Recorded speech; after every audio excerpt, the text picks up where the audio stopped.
New overnight, Israel and Hamas have agreed to terms on another 24-hour extension of the humanitarian pause in Gaza. Now, this latest deal means the pause in fighting will last at least a week. So far, more than 100 hostages have been released from Gaza, and it's estimated that more than 140 are still being held captive by Hamas terrorists.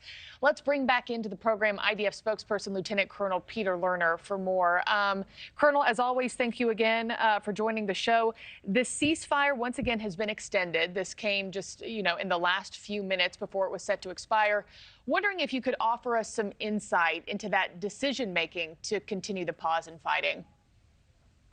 Well, good morning to you, Marky. I think what we've seen over the last week is indeed a very clear prioritization of three components. We're willing to hold our fire for an operational pause for three things. First of all, to bring the hostages home. Every last one of them needs to come home.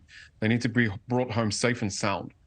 Second, in order to facilitate and increase humanitarian assistance coming into Gaza Strip for the people who are not involved, for the civilians, for the non-combatants.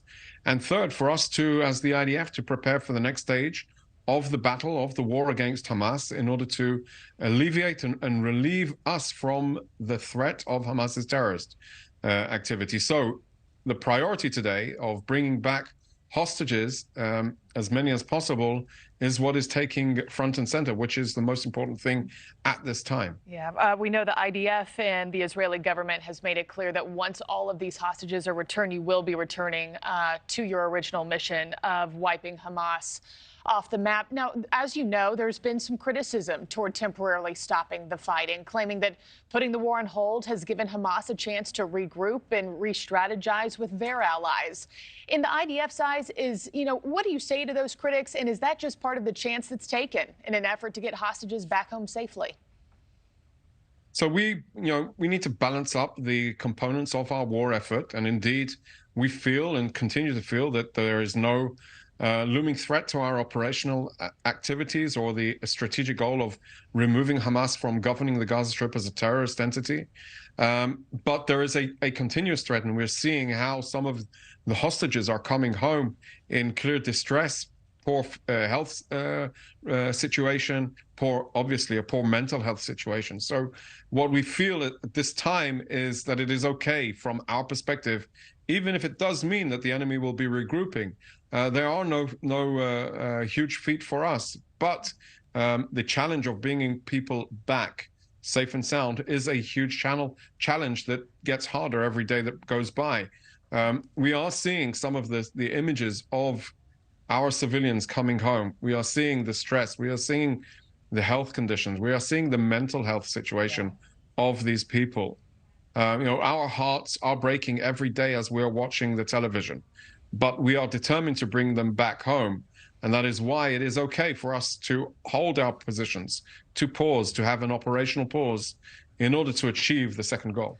And, we're playing some of those, hostages returning, some of that video in the screen right next to you. And we've heard some of the horrifying accounts from children who thought all of their family members were dead.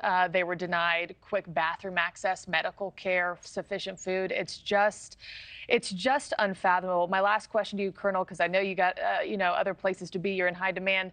Netanyahu has vowed to resume the war with full force when this truce ends. What are some of the first objectives that the IDF will be focusing on? And is there any way to ensure that a new round of hostages isn't taken from Israel eventually when the war continues? So first of all, we believe that we would not be in the situation of hostages being transferred to Israel if it were not for the military force deployed, if it were not for us pursuing Hamas, if it were not for us revealing to the world where they are operating in hospitals, near UN facilities, in around schools and mosques.